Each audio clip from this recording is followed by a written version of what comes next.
Bill number 3840, sponsored by Assemblyman Giblin, Assemblyman Assemblywoman Jimenez, Assemblywoman Sumter, Assemblyman Ribel, Assemblyman Maynard, Assemblyman Moriarty, and Senator Sweeney, O'Toole, and Poe.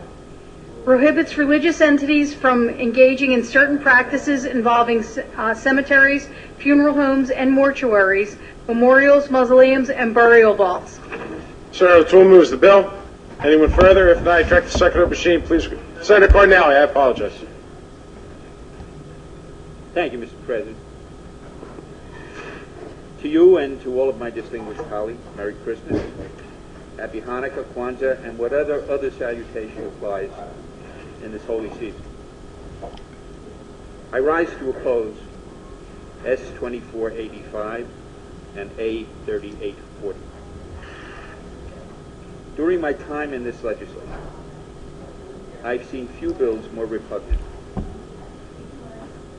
Now, my remarks should not be taken as a criticism of the sponsors or of their intent, but my remarks are prompted by the provisions of the bill. We live in a pluralistic society. As Americans, we pride ourselves on... Senator, can you speak a little closer to your mic? Our colleagues can't hear you. Thank you.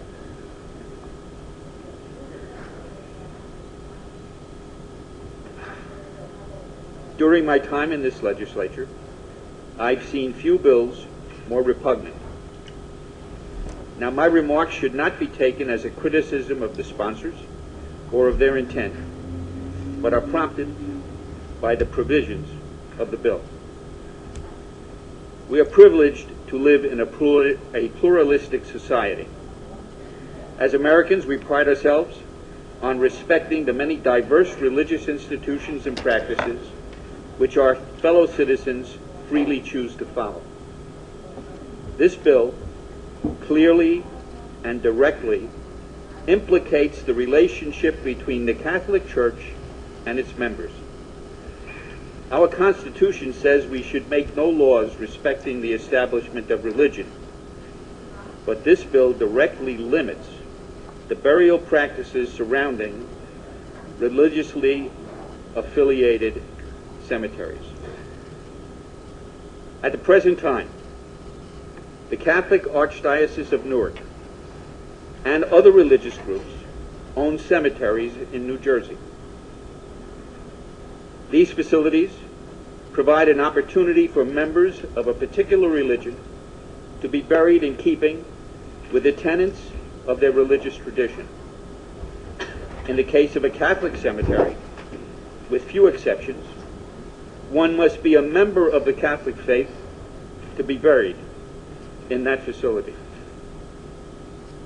New Jersey's state government heretofore has respected the unique nature of religious cemeteries by providing a religious exemption from many cemetery board regulations regarding sales of tombstones, vaults, and mausoleums.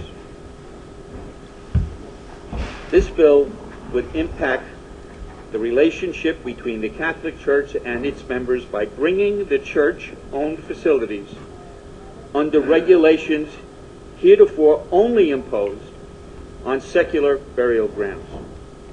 And in some respects, it imposes even greater regulation on religious cemeteries. History and evolving customs are central to understanding this issue. When one arranges to be buried in the consecrated grounds of a Catholic cemetery, the cemetery guarantees perpetual care. The Church has historically financed that care with income derived from the sale of grave sites and other services. But in recent years, more families are opting for cremation instead of burial. That has created economic pressure on everyone involved in burial activities. Funeral parlors, monument dealers, and cemeteries alike. Their costs have inevitably risen. And as they have risen, even more consumers have been choosing cremation instead of burial. I'm told it's now about 50-50.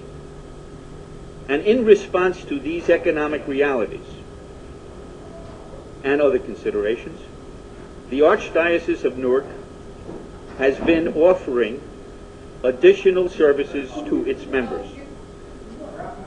Not to others, but only to its members. And that has put even more pressure on other vendors. I understand the vendor's argument, but the basic premise of our economic system is not protectionism, which this bill offers, but it is competition. And economics should not ever trump religious freedom. Let me emphasize, the Archdiocese has not imposed any obligation that one buy a gravestone from the Archdiocese. It has offered that service to those members of their church who, for whatever reason, prefer to buy from their church than from another vendor. You know, it's not uncommon. All of us have been to breakfasts at a church, to church suppers. Those things compete with the diner around the corner or the restaurant on the next block. There is a church, it's not a Catholic church, but it is a church within walking distance of my legislative office. And at Thanksgiving they sell pumpkins. No one is objecting to those things. I'm going to address a couple of specific points which were brought up by witnesses who appeared at our committee hearing on this bill. They maintained it's not an even playing field because the church is tax exempt and monument dealers have to charge sales or use tax. Well, we can remedy that. I am introducing a bill that will exempt monuments, vaults, and mausoleums from the sales tax. I invite all of my colleagues to co-sponsor that measure if they share my view that taxing death is a ghoulish practice. Others have said at that meeting that it's all about jobs.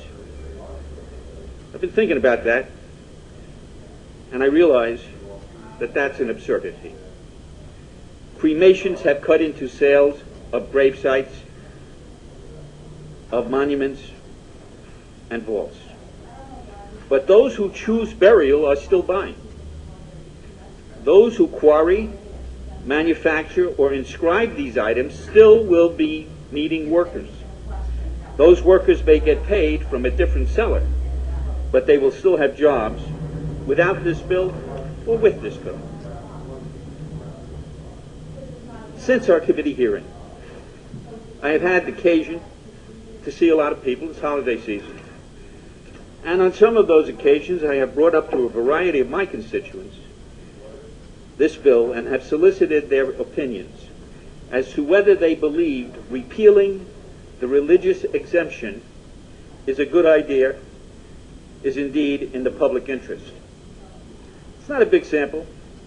It's around 75 or so. It's interesting to me that I've yet to find one of those constituents who believes it's in the public interest. And those constituents are not all Catholics. Now, I received a letter. I've been a little long-winded, but I received a letter that in a couple of paragraphs said more succinctly and perhaps better than I ever could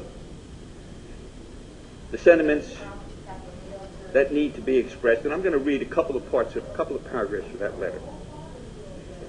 It's addressed to me, and it says, "Your words spoken in the Senate Commerce Committee hearing," quote, "this is an attack on religion," end quote, "were and are true. The sponsors of S-2485 and the people behind it are interfering in the way the Catholic Church and all other faith groups conduct their own ministry to their faithful inside the sacred space of the church. As you know, Such an action is clearly contrary to the spirit and wording of the U.S. Constitution. It reverses the historic, cherished, and proper barrier between church and state.